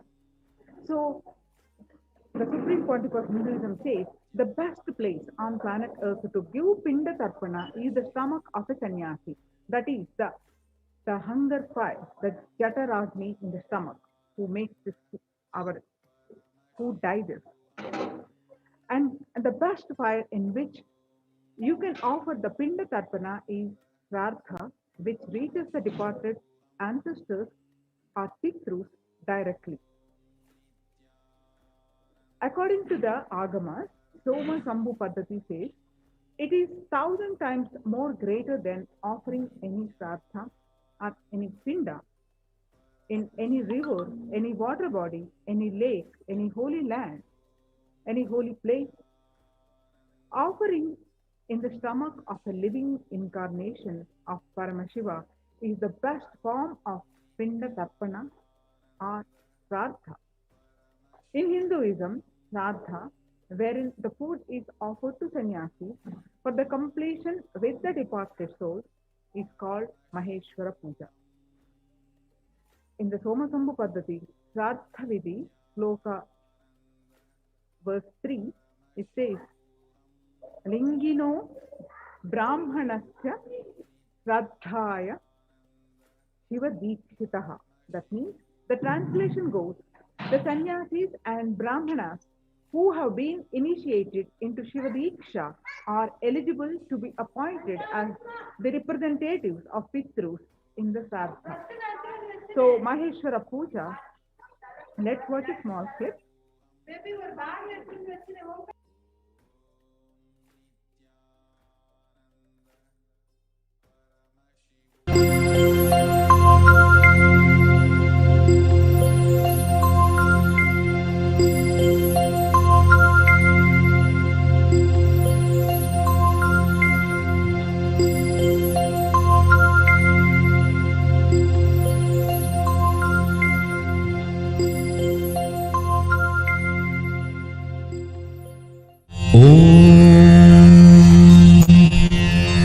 पार्थाय प्रतिबोधितां भगवता नारायणेन स्वयं व्यासेन ग्रथितां पुराणमुनिना मध्ये महाभारतम् अद्वैतामृतवर्षिणीं भगवतीम् अष्टादशाध्यायिनी अम्ब त्वामनुसन्दधामि भगवद्गीते भवद्वेषिणी। अथ पुरुषोत्तमयोगो नाम पञ्चदशोऽध्यायः। श्रीभगवानुवाच ऊर्ध्वमूलमधः शाखम् अश्वत्थं प्राहुरव्ययम् छन्दांसि यस्य पर्णानि यस्तं वेद स वेदवित्। अधश्चोर्ध्वं प्रसृतास्तस्य शाखा गुणप्रवृद्धा विषयप्रवालाः। अधश्च मूलान्यनुसन्ततानि कर्मानुबन्धीनि मनुष्यलोके न रूपमस्येह तथोपलभ्यते नान्तो न चादिर्न च सम्प्रतिष्ठा। अश्वत्थमेनं सुविरूढमूलम् असङ्गशस्त्रेण दृढेन छित्त्वा ततः पदं तत्परिमार्गितव्यम् यस्मिन् गता न निवर्तन्ति भूयः। तमेव चाद्यं पुरुषं प्रपद्ये यतः प्रवृत्तिः प्रसृता पुराणी। निर्मानमोहाजितसङ्गदोषा अध्यात्मनित्या विनिवृत्तकामाः। द्वन्द्वैर्विमुक्ताः सुखदुःखसंज्ञैः गच्छन्त्यमूढाः पदमव्ययं तत्। न तद्भासयते सूर्यो न शशाङ्को न पावकः यद्गत्वा न निवर्तन्ते तद्धाम परमं मम। ममैवांशो जीवलोके जीवभूतः सनातनः। मनः षट्ठानीन्द्रियाणि प्रकृतिस्थानि कर्षति।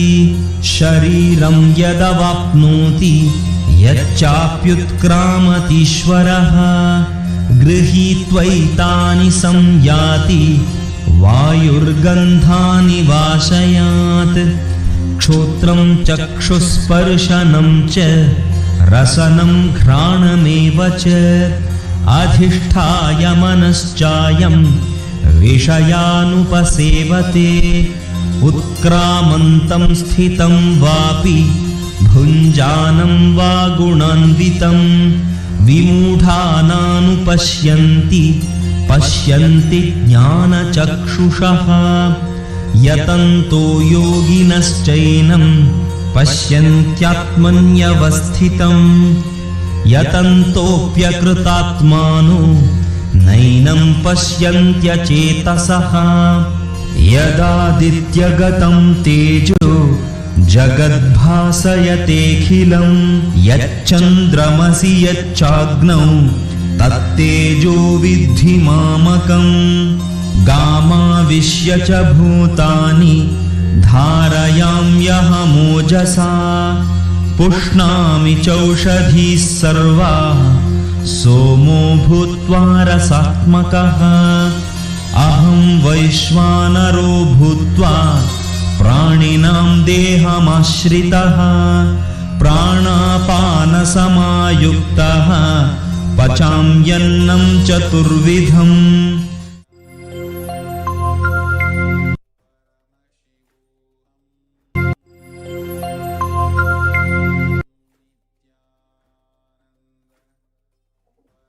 So, Maheshwara Puja is to help the departed souls rest in peace.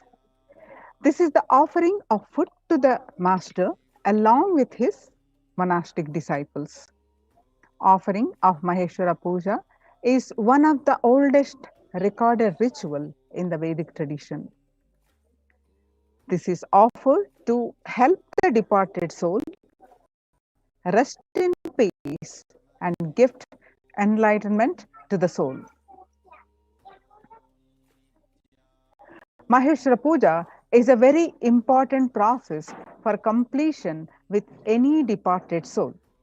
In Maheshwara Puja, the Supreme Pontiff of Hinduism and all his sannyasis become an empty space, the bridge for the Shraddha, Pinda, the offerings, the oblations to reach the Pitrus, your loved ones, the elders, or any departed soul. According to the tradition, there are three places: Brahma Kapala in Badri, Kala Bhairava's body in Varanasi, and Vishnu's Paduka in Gaya. In any one of them, you can offer the pinda, that is cooked ball, rice balls. When you offer any of these places, it is, according to the scriptures, it will reach the elders. It will reach the ancestors. And Avatar's body is said to be all three at the same time: the Brahma Kapalas, Kala Bhairava's body, and Vishnu's feet. So, an incarnation is the space of eternal completion. Physically, mentally, spiritually, he is in the space of eternal completion. So, when the Supreme Pontiff of Hinduism accepts or receives the Maheshwara Puja given by you, for those moments, he is the direct representative of the departed souls. He is completing the incompletions you have with the departed souls and the incompletions they have with you. In this completion process, in any completion process with others, when you want to complete with someone who is dead, normally you invoke them in the mirror or any other person and complete. Any one person will sit in front of you and complete. But in Maheshwara Puja, the Supreme Pontiff of Hinduism himself sits with you and helps you to complete with the departed souls. the Supreme Pontiff of Hinduism himself sits with you, completing with you and the departed soul. Not just emotional, verbal commitments not fulfilled, anything you have not offered them when they were alive. You treated them in the wrong way, or you didn't give them food when they're alive, or medicines, or you didn't take care of them properly. Anything that you feel incomplete about. Each human being has a duty to complete with his pitrus, the ancestors, elders, his family deity, family guru, parents who were alive, nature which is around you, and your Satguru. All of you are expected to complete with all of them. So if somebody has left the body in this group, any one of this group, and you have some incompletions with them, for example, you did not give them food properly, but you took over their property after they died, or you did not take care of them when they were alive, but you have inherited a huge wealth after they left. So if these or any of the incompletions are there with you, the Supreme Pontiff of Hinduism himself sits and liberates you from these incompletions by accepting the offering in the form of food. So actually, since the soul has left already, the food does not reach that soul, but the soul will be liberated from the incompletion it carries with you. So food itself does not reach, but the completion reaches the soul. So you will be relieved from the incompletion you carry with them and become complete. And that being, that departed soul, will be relieved of the incompletions it carries because of your incompletions. So it is like the departed soul would have already taken the next birth. Suddenly, for no reason, he feels relieved from his karmas and he starts progressing in his journey. Wherever he needs to progress, he will feel the sudden shift. So it is like completing the completions at both ends. It is the blessing of an incarnation when he sits and accepts the Maheshwara Puja. It is like when you sit and do Shraddha and Pinda Tarpana on your own, the responsibility is with you. When the Supreme Pontiff of Hinduism sits and receives the Maheshwara Puja, the responsibility of completing you and completing that being, the departed soul, is the Supreme Pontiff of Hinduism's. Maheshwara Puja is a method to complete with you and the soul who is departed from your life. Once you offer the Maheshwara Puja, after that, you may not need to do Shraddha. Once that every year that we offer on the remembrance of the Maheshwara departed soul. Once the Maheshwara Puja is done, eternally the completion happens. After that, you may not need to do the Shraddha. Shraddha is more like you sitting and doing completion with your efforts. Maheshwara Puja is the Supreme Pontiff of Hinduism making the completion process happen at the both ends. Can Maheshwara Puja help the soul which has committed suicide? As you may be aware that suicide is the worst form of death. Once a soul commits suicide, it has to stay in a terrorized launch till the natural death period.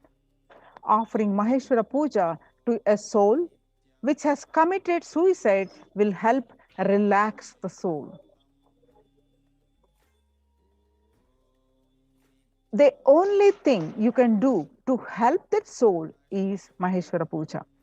If you have any close family or friends who have committed suicide, Maheshwara Puja will be the great help the soul in its journey. If you feel you need to complete with any departed soul. Do not miss offering Maheshwara Puja. You can see some of the pictures of the Supreme Pontiff of Hinduism and all his monastic disciples sitting and offering the Maheshwara Puja.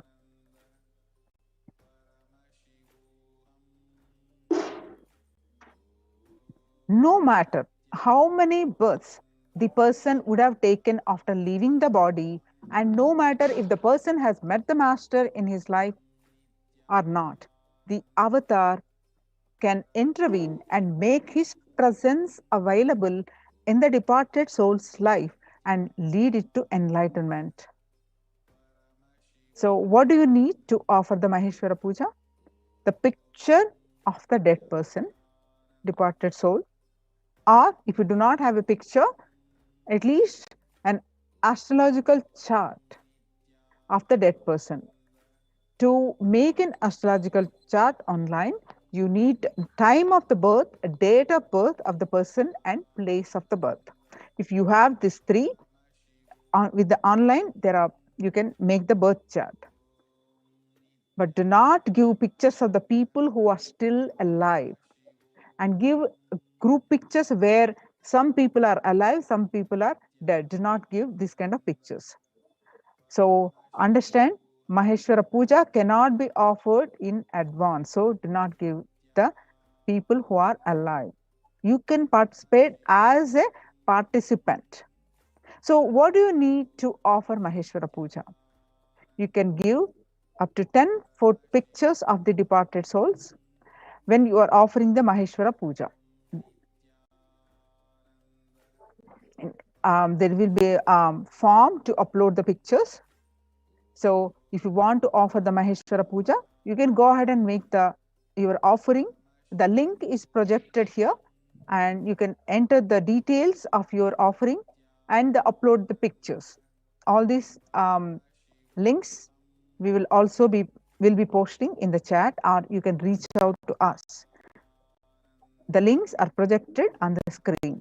Its gate is https://gateway@nityanandahinduuniversity.org/product/Maheshwara Puja.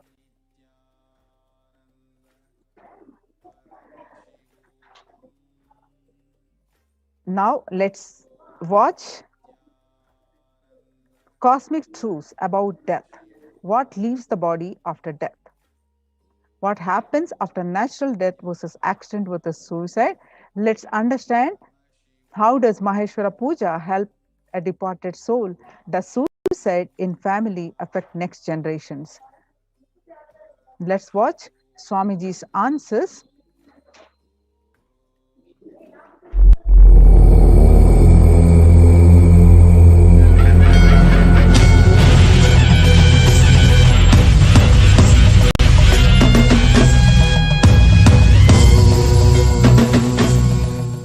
Nityananda. Go ahead, ma. Swamiji, I just wanted to share something. This is not a question, but I actually went to Badrinath, to Brahmakapala, to do the Shraddha, to do the Pinda Tarpana for my ancestors a few years ago. They told me I cannot do it because I'm a female, and you have to be a male, and you have to be the eldest son in the family. So they have a lot of restrictions.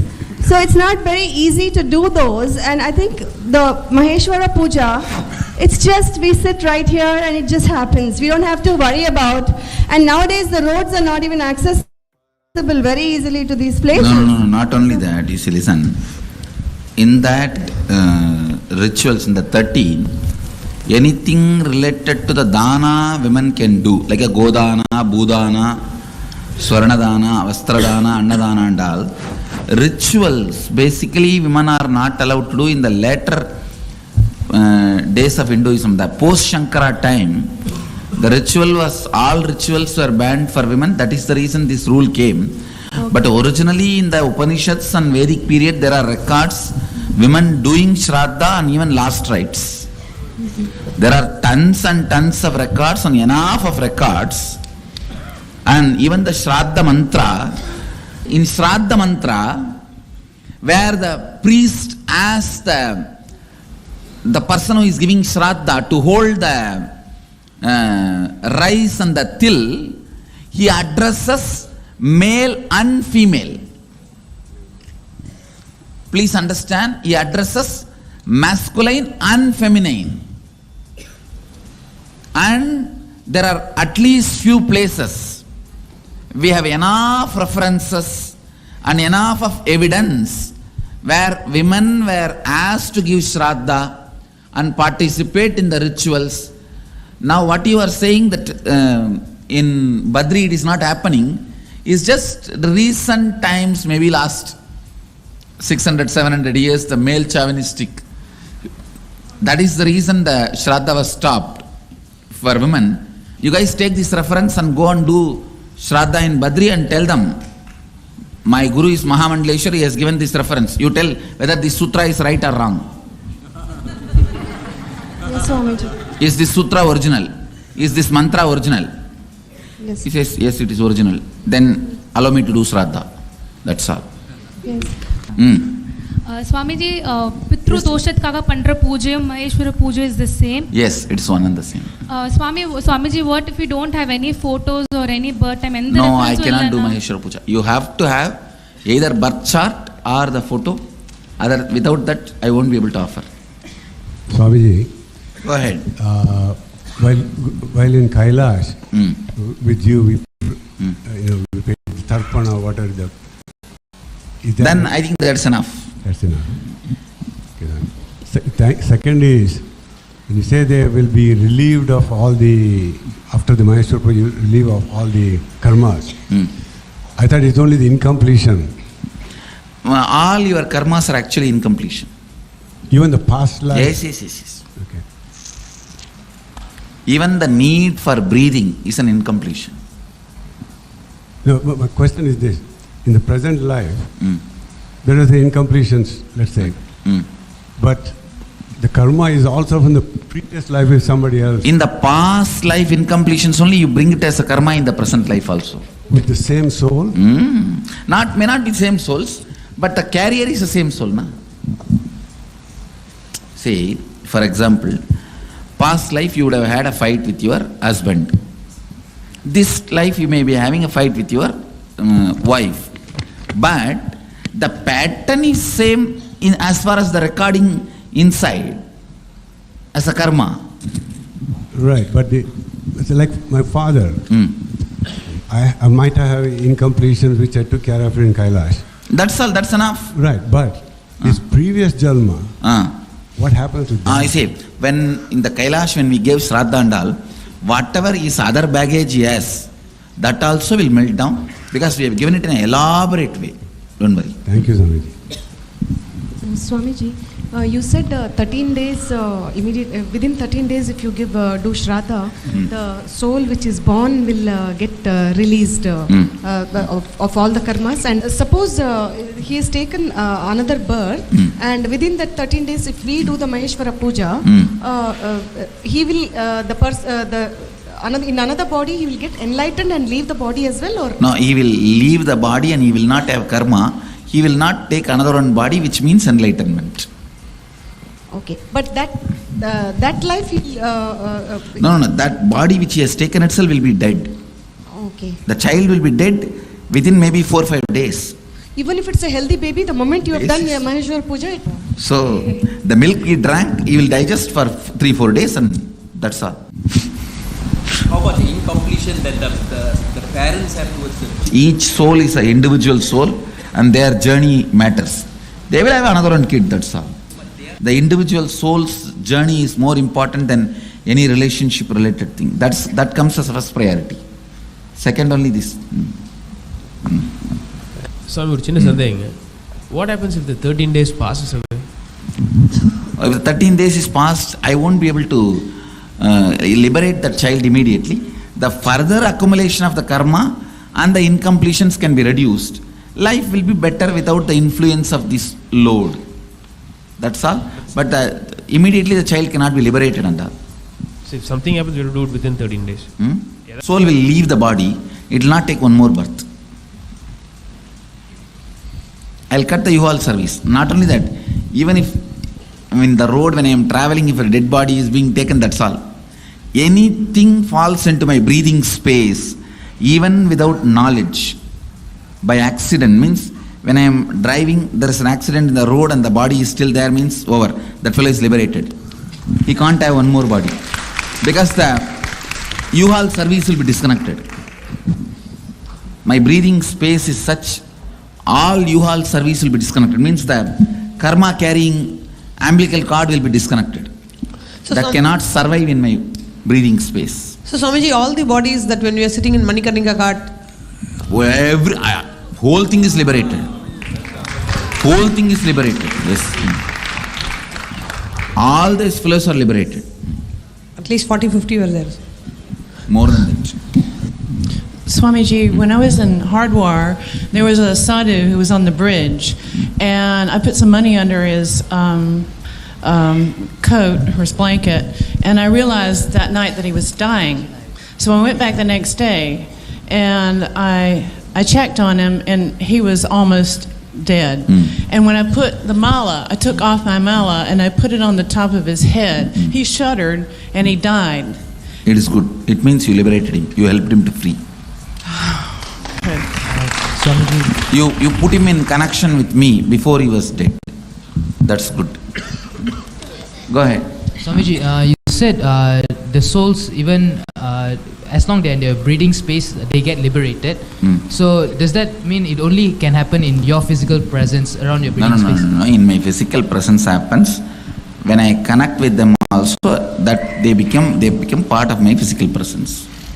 Okay, so Swamiji, let's say we have a deity which has been done prana pratishtha or your paduka which represents your presence there. So if that will not be able to have such a strong radiation over a human being, because that being has to connect with it. Okay. In my case, he doesn't need to connect. I myself can be actively involved in it. A deity will not actively involve. It will only wait passively, and whoever comes will be gracing. The Markandeya was active. So that person who is dying, if the person is active, the deity can do the job. Go ahead. Where? Swamiji, if a person does suicide in your physical space, then? No. If a person commits suicide, even in my physical presence, I will not be able to help. Because it is a abusal. You are fighting against God. When you asked and He gave you the body and you destroying it is directly fighting against the cosmos. So nobody can help you. Swamiji. Nobody can help the person who commits suicide, even in my physical presence. Swamiji, even animals assume a new body within 3 seconds other than human beings. No. Animals, when they evolve only, they assume human body. That also happens within 3 seconds. Swamiji, if the body wants to, if the soul, which has been born in a new baby, if you have liberated it, if it still wants to hold on to a body, get a new body? No, it won't want to. When the karma baggage is not there, it will feel free and just jump out. Who wants to be inside the body? When there is no karma baggage. Swamiji, how is it then with enlightened babies getting born? Babies, enlightened children getting born, they don't have karma, right? So why do they keep their body? No, that is incarnations. It's not that. Normally all the children are born enlightened. No. Yes. Swamiji, in the back. Even in our end pregnancy, we bring a possibility for enlightenment more. Babies themselves are not completely enlightened. The possibility for enlightenment is more. And they are brought up in such a way that when they grow up, they will become enlightened. That's not that they are already enlightened when they assume the body. Next. Swamiji, I already done the Maheshwara Puja through Swamiji to my parents. Still I want to do one more time. Can I do? That is up to you. You can. Thank you. Swamiji here. In the presence of energized padukas or deity or any object, if the person is leaving the body, can it be? Will it become See less what I am painful? saying? No. That person, if he actively connects with me, I can do, but not that his feeling connection doesn't exist. See, when it happens in my physical presence, that person's active connection is not required. I'll do the active job. But the Padukandal, that person has to be actively connecting it. Will it be less painful for the? Surely. Not only less painful, even liberation can happen. Thank you so much. If much. that person is actively connecting. Thank you. Swamiji, the children who they die within a day or two of their birth, that means are they getting liberated or they will be? Yes, they will get liberated. Within 13 days, because as you said that karma they baggage. They won't have the karma baggage. Okay. So immediately liberation only. Okay. Thank you. Swamiji, I wanted to share one experience. When I did my first Maheshwara Puja for my dad, since my dad died about 10-15 years ago, I didn't do any tarpana. That was a deep guilt in me that I should have done, but I didn't do. But that was an opportunity to perform the Maheshwara Puja. When I did the Maheshwara Puja and when you put your food in your mouth, I felt that something dropped from me, a huge weight. I physically, it was like a gross feeling that something left me. Because I had doubt also. How could this be liberating my dad and all that I was having? Because only 3 shanas you need for you to take the next body. Since he died about 15 years ago, how could that happen? And all those things was running in my mind. When I did that, I felt that this was more than what I would ever imagine to do. Thank you, Swamiji. Swamiji, one more question. Do the karmic laws affect incarnations the same way as they affect human beings? No. So incarnation can never accumulate bad karma? No. It doesn't touch me. Oh. Then? I don't know, I'm just asking because some people thought like, you face so much harassment and all that is not because of any bad karma. Now you are also harassing me. What can I do? That is not because of my bad karma. I decided to be patient and answer you. That's all.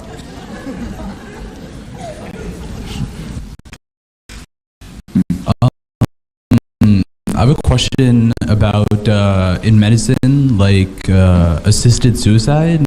Is that also bad? Yes, suicide is bad in every angle.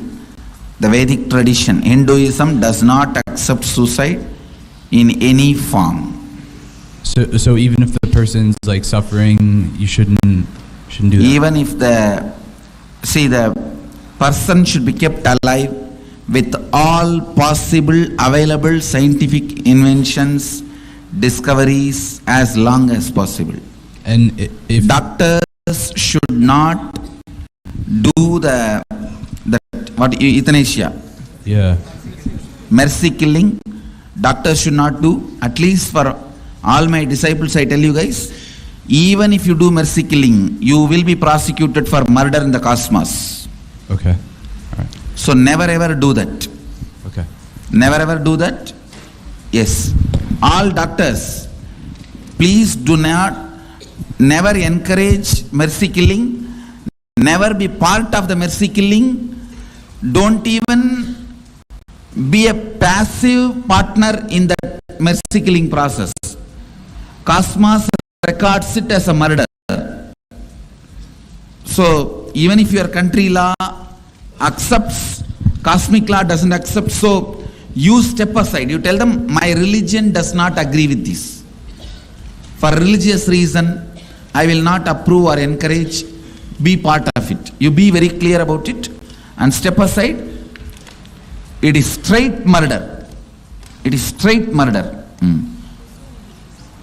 Nothing can be done. If somebody is attempting suicide, that will be hanging as a ghost forever till that natural time of moving to the next body comes. Accident, he will not have suffering because he is not destroyed himself. I'd like to participate in this Swamiji in the puja, but I won't be able to sit on the floor. Is it all right for me to sit on the chair? You see, the Shraddha, it's a ground ritual where the food is supposed to be spread on the floor and offered. Okay. That is why. Okay, thank you. Sitting on the floor will be as important as I need a photograph.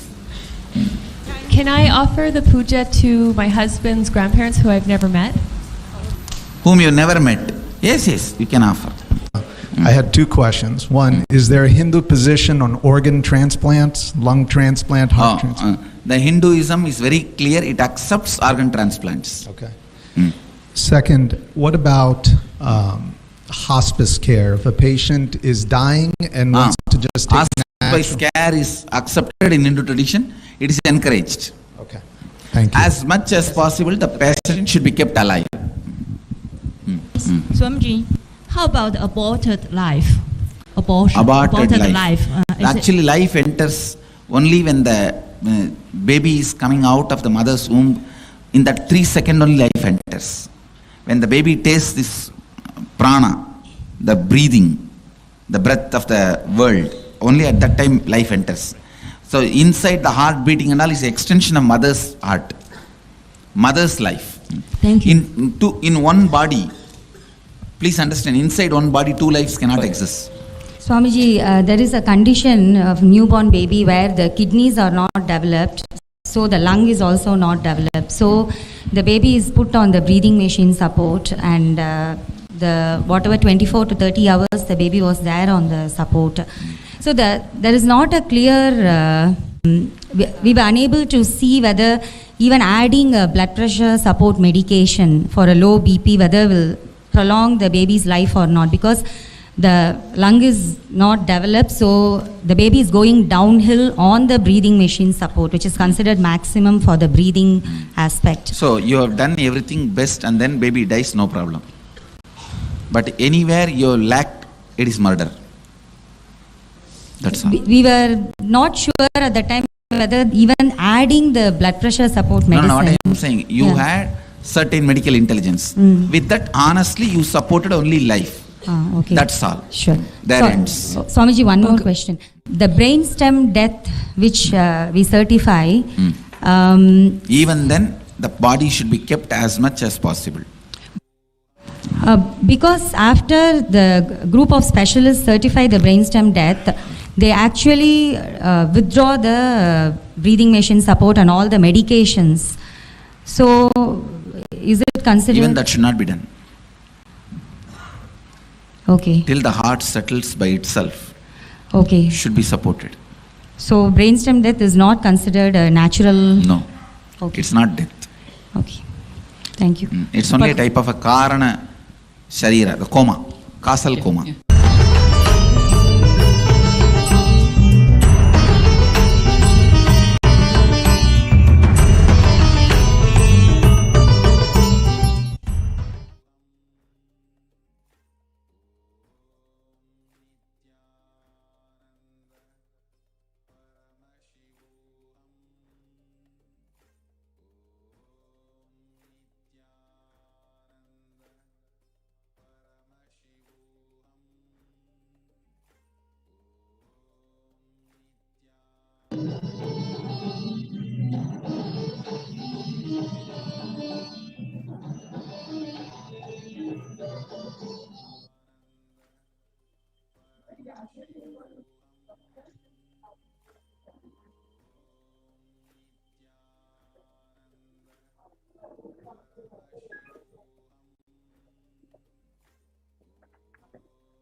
Now, let's await and welcome the Supreme Pontiff of Hinduism. Let's sit with a deep space of gratitude to receive the Supreme Pontiff of Hinduism. Let's chant the Mahavakya. Om Nityananda Paramashivoham. Om Nityananda Paramashivoham.